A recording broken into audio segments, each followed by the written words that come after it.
Hi guys, welcome back to another video. Today we have our High Mileage E92 M3 project on the ramp, and the first thing we're going to do, because this car has 152,000 miles and we do not know if the rod bearings have been changed, I hope they haven't, is to change the rod bearing. So I've got a resident rod bearing expert over here, Mr. Aston, and what we're going to do first, drop the oil. Yeah, so as we said in the last video, obviously this has got a different sump nut in it. We're not really sure why, but we're probably going to find out once we undo it. So we'll undo this sump plug first. Whoa. Oh, yeah, that was loose. It's normally so do we think they messed the thread up on that and then jammed something in there? Yeah, either they've cut a new thread in it or they've just wedged a new bolt in there. We're not really too sure. So that means either we're going to have to repair that or get a new sump. Or get a new sump, yeah. It's already started to add up. Yeah.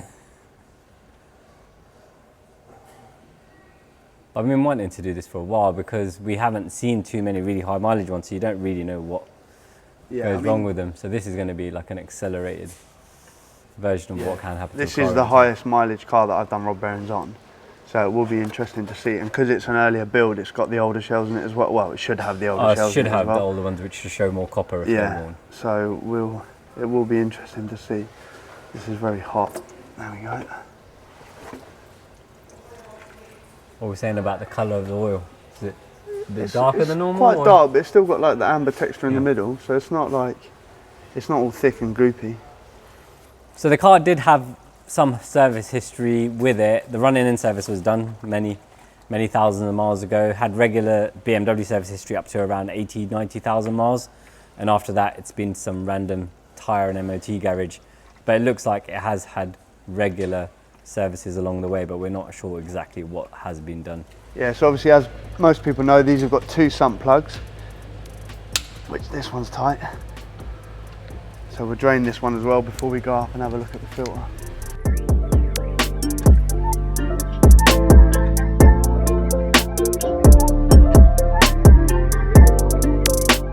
There's an art to it, taking it without getting all the oil squirting out everywhere.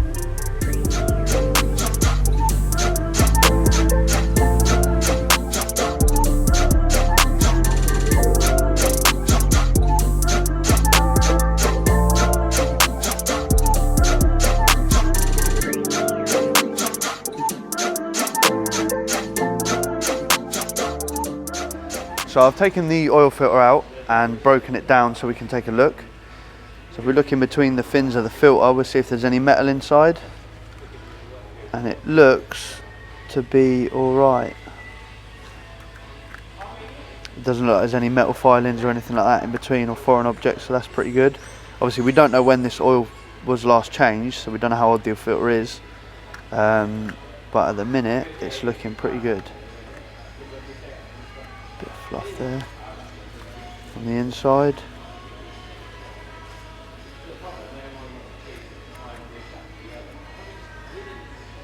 Yeah, it's pretty good. Cool. So we're going to stick a new oil filter in and start stripping down and get the bearings out.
So me and Hash have dropped the subframe, so we're ready to get the sump off next. But before we do that, we're just going to have a quick look around, because now we've got a lot more access to see what we couldn't see with the frame up and the under trays.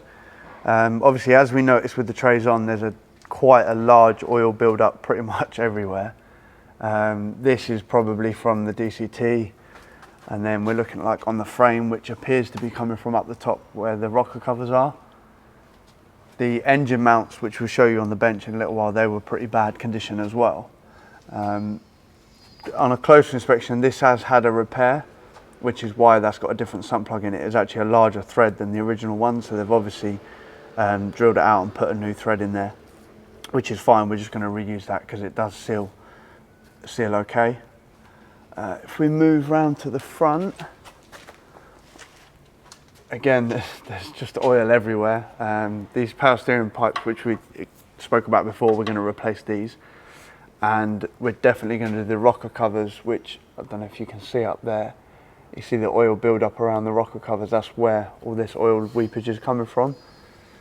Just on this engine mount here, we think this is probably a combination of engine oil plus the oil from the engine mount, because that one was split. But generally, aside from all the oil, it's not in terrible condition.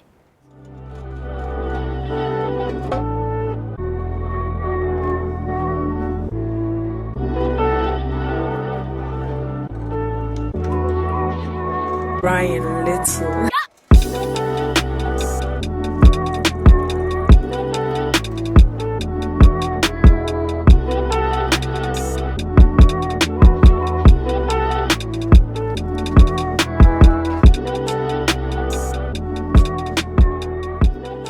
So now that I've got the oil pan off, I can continue with the job. The next thing I'll do is remove the oil suction pipe and the oil return pipe, and that will give me access to each one of the bearings. So we can take a little look at the engine and have a bit of a overview on what condition it's in.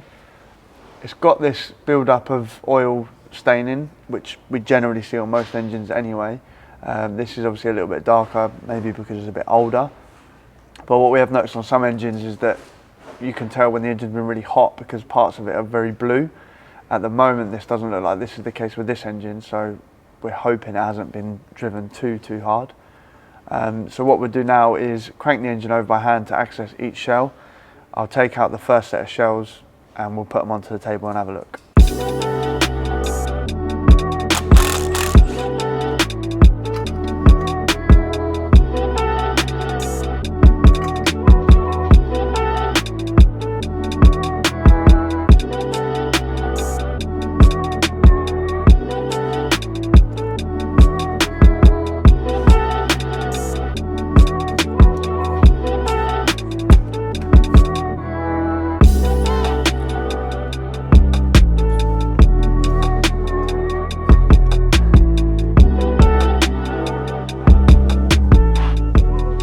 So I've got the first two pairs of shells out, which is from cylinder 1 and 5, which is the channel to the front of the engine.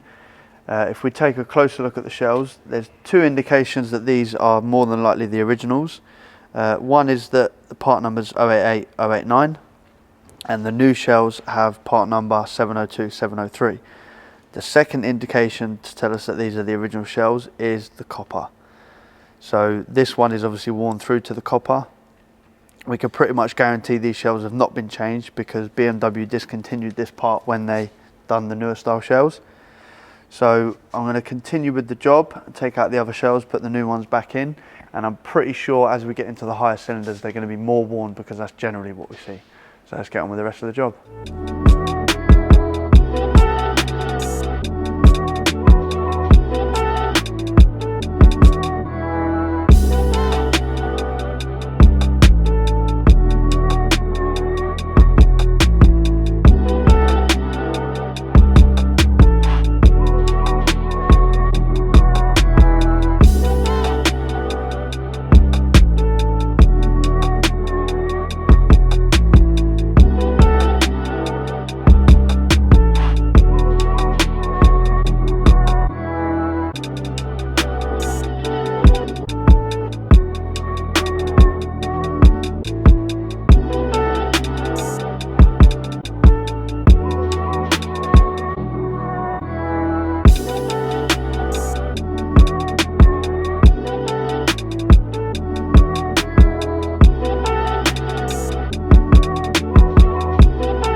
So with the rod bearing job completed, we could take a closer look at all of the shells together.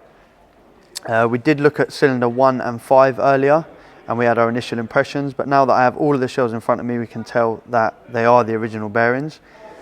Because BMW changed the newer style bearing shortly after this car was made, I don't believe there was any chance that they could have been changed out between the car being built and the date where they changed the shells. So I'm fairly sure these are the originals. They're showing the general wear that we tend to see on most cars, whereas the top shells are more worn than the bottom. This is pretty much because of the compression of the engine pushing down on the pistons. We also normally see, especially cylinder 8 and the higher cylinders, that there is more wear on the top shells than the other cylinders. As you can see here, cylinder 8 is a lot more worn than any of the others. So if we take a closer look at cylinder 8, you can see that in addition to the wear shown, cylinder 8 shell is also deformed, comparing it to cylinder 7 there. So I believe that if we hadn't carried out this service, eventually this cylinder would have failed first and it would have spun the bearings and probably took the engine with it. If we're moving on to the engine mounts, some of you may know that these engine mounts are oil filled. So this one, as we mentioned in the previous video, has failed and it's leaking oil from the mount. This one is just very rusty and corroded and is breaking away at the seam, so would have failed eventually as well. So you guys have seen the shells, we've seen the shells, but we've kept them away from Imran for the time being. So let's get him down and he can have a look at the shells himself. So Aston's changed the rod bearings in this car, so I can only assume the crank is okay. Crank is okay, But yeah. I have no idea what the condition of the bearings is like. They've been keeping me away from this. I've been trying to look, but they've like literally just covered them up. I think you guys have seen them before I have. So, what do you think? Do you think it's got original bearings or do you think it's got updated bearings? looking at the way the bottom of the car was and the engine mount, I'm going to guess that it was on the original bearings, and I hope it was in the original bearings. Yeah, because then you haven't wasted your money buying this car. Do you think they were worn? I mean, this one's a 72k. Do you think they're more worn than the that? old copper ones? Those are the old copper ones, yeah, they're original ones. Oh, mate, it's got to be more worn than that. More worn or less worn? More worn than that, So I original reckon. bearings, more worn than that. Yeah, double the miles. Obviously, these guys already know what it is. Yeah. So, yeah, it's not a bad guess, mate. Not a bad guess. Oh, wow. So, yeah, worn, but we've seen worse at 30,000 miles. Yeah. We've seen worse at less miles. So whoever had this car, it done a lot of motorway miles, and they did look after it if it's done that much mileage on them. Yeah. Because remember that car we did with 30,000 miles, they had like 7 owners. They were much worse. They were way more worn than that. Yeah, I mean, we had the ones that we've got in reception, 60k, and they're basically all copper. The whole thing's copper. So yeah, they're not bad. This car has been well looked after. But I'm glad that they're actually on the original bearings, because we just didn't know, the seller of the car had no idea what rod bearings were. Yeah. So it just goes to show you that when they're looked after, they can actually last a long. I mean, like we say, it's not a million miles more worn on that one than that one, but it's double the mileage. Yeah. So, I mean, the engine mounts weren't great. This one's obviously leaking oil. That's what all this build-up is around here, and this one's quite rusted. It must have just had like water sitting on it or something like that. But obviously we changed them out for those anyway when we put it back together. New bolts, new shells, new engine mounts, and yeah, car's good to go. So it's good news that the cranks. Yeah, it's good. Crank's all okay. Internal engine's actually not that bad, to be fair, for considering. But let's be honest, apart from the rod bearings and the throttle actuators on these cars, they're solid pretty cars. solid. Yeah. So once we've done that, do the throttle. Are we going to change the throttle actuator straight away? Or are we going to wait for them to fail? I guess we should just change them, right? Again, we don't know whether they're original ones or not, do we? There's no history for There's them. no history of that being changed, but realistically, I'd be 150 very hours lucky probably. for this car to go through all that time without having them fail. It might but for be me, worth it'd be checking peace of them. mind. Yeah, it might be worth checking them, because if they're already rebuilt ones, Yeah. if they're not we don't know. original, Yeah. they might have already been rebuilt. If someone's changed them, they've changed of rebuilt actuators. They might already be done. Okay. So if we have a look, we'll whip the plenum off at some point and have a look. Yep. See if they're original ones or if they're rebuilt ones. And if they're not, then we might as well just change them for ours while we're in there. Cool. So that's probably going to be the next job then. Next job, actuators. Two main things. And then we start looking at like the power steering lines that have rusted and just tidying up little bits and pieces. The DCT pan weeping, we'll do a DCT service on it as well. So I just spoke to Ryan at IND, and Full Line make a lot of replacement stuff for the suspension and the oil pan and stuff. So I think he's going to send us some stuff to replace rather than doing stock items. I think we may as well start upgrading it, while we're going along, which would make sense. But what we can do is we can discuss how much a stock part costs and then how much the upgraded one cost, and so how people much have the an idea. difference is. Yeah. Yeah, sweet, good Cool. idea. Yeah. So that's that then. I'll get the pan back on, get the frame back up and all the ancillaries back on, and then you can take it out to enjoy it. Okay, cool. Because you haven't wanted to drive it yet. No, I haven't. I didn't want to drive it until we've we've done done the trailer, off the trailer, turn it off once and back on again. Correct. So yeah, we'll get it built back up and you can take it out. Cool. Cool. Is that the end of the video, Matt? Pretty much. Okay, cool. So I hope you've enjoyed the first update on our E92 M3 high mileage project, and we shall see you in the next one.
Thank you so much for watching, guys. If you liked the video, please remember to smash that like button, and if you haven't already, please subscribe to our channel. If you want to join the conversation, please drop a comment below and we'll try our best to respond to you. If you want to watch more of this project, you can do so over here. If you want to watch what YouTube thinks you might like from our other content, you can do so over here.